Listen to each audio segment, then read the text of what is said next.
तर ठाकरे बंधूंच्या युतीची चर्चा सध्या जोरात रंगते, त्यावर प्रतिक्रिया सुद्धा उमटतायत। नेमकं काय घडलेलं आहे जाणून घेऊया। कोणत्याही अटी शर्थी नाही, दोन्ही भाऊ एकत्र येऊ नये असं काहींना वाटतं। प्रश्न फक्त इतकाच आहे, भाजप महाराष्ट्र हिताच्या फॉर्म्युल्यात बसत नाही। महाराष्ट्र हित हेच आमचं ध्येय, संजय राऊतांचा दावा। आता ह्याच्यामध्ये अटी शर्ती वगैरे आल्या कुठे नाही आल्या। काही लोकांना हे भाऊ किंवा समविचारी पक्ष एकत्र आलेले नको असतात, त्याच्यामुळे हे अशी काटे मारत असतात। एकनाथ शिंदेंना राज उद्धव एकत्र येणं नको आहे। एकत्र येण्याचा निर्णय केवळ राज ठाकरे आणि उद्धव ठाकरेच घेतील। संजय राऊतांचा शिंदेंवर निशाणा, तर यामुळे फडणवीसांच्या पोटात ढवळ्याढवळ राऊतांचा निशाणा। भाजपचा आनंद हा किती खोटा असतो आम्हाला माहिती आहे। ते आनंद पोटात माझ्या मावेना हे असं त्यांचं जरी असलं, आतापर्यंत काड्या घालण्याचं काम कोणी केलं कॅफेत जाऊन, हे आम्हालाही माहिती आहे। त्याच्यामुळे जो निर्णय घ्यायचा आहे हे फक्त उद्धव साहेब आणि राज साहेबच घेऊ शकतात। भोंगी विरोधातील आंदोलनावेळी 17,000 मनसैनिकांवर केसेस टाकल्या, तेव्हा उद्धव ठाकरेच मुख्यमंत्री होते। आता ठाकरेंना ही चूक वाटते का? मनसेच्या संदीप देशपांडे यांचा उद्धव ठाकरेंना सवाल। हा महाराष्ट्रप्रेमी, हा महाराष्ट्रद्रोही याचं सर्टिफिकेट वाटण्याचा अधिकार शिवसेनेला नाही। 17,000 केसेस भोंग्याच्या आंदोलनाच्या उद्धव ठाकरे मुख्यमंत्री असताना आमच्या महाराष्ट्र सैनिकांवर टाकली। ती चूक आता उद्धव ठाकरेंना वाटते का? मुंबई ठाणे परिसरात ठाकरे बंधू एकत्र येण्यासाठी बॅनरबाजी, महाराष्ट्राच्या आणि मराठी माणसाच्या हितासाठी एकत्र असल्याचा बॅनरवर उल्लेख। युतीच्या चर्चेनंतर ठाकरे समर्थकांमध्ये आशादायी चित्र।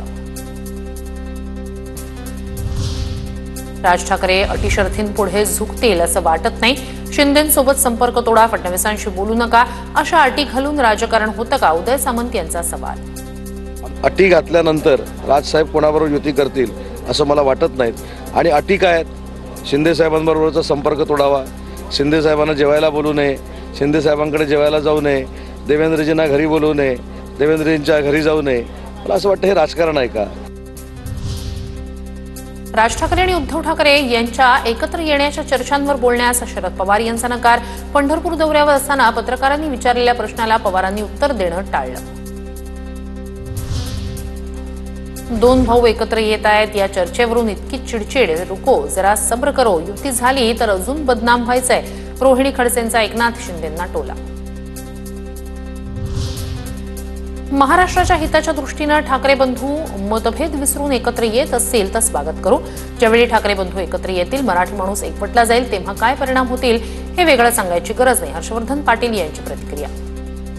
मला असं वाटतं महाराष्ट्राच्या हिताच्या दृष्टीने राजकारणामध्ये असे काही दोन्ही बंधूंनी काल सांगितलेलं आहे आणि त्यांचे मतभेद किंवा जे काही स्थानिक काही त्यांचे आपसातले काही विषय असतील ते संपून जर एकत्र येत असतील तर निश्चितच त्याचं आम्ही स्वागत करू।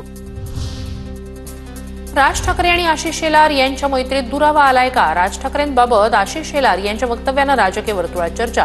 वैयक्तिक मित्र वगैरे शब्द आता पुरे करा, आशिष शेलार यांचं वक्तव्य। राज उद्धव युतीच्या प्रश्नावर बोलताना वक्तव्य।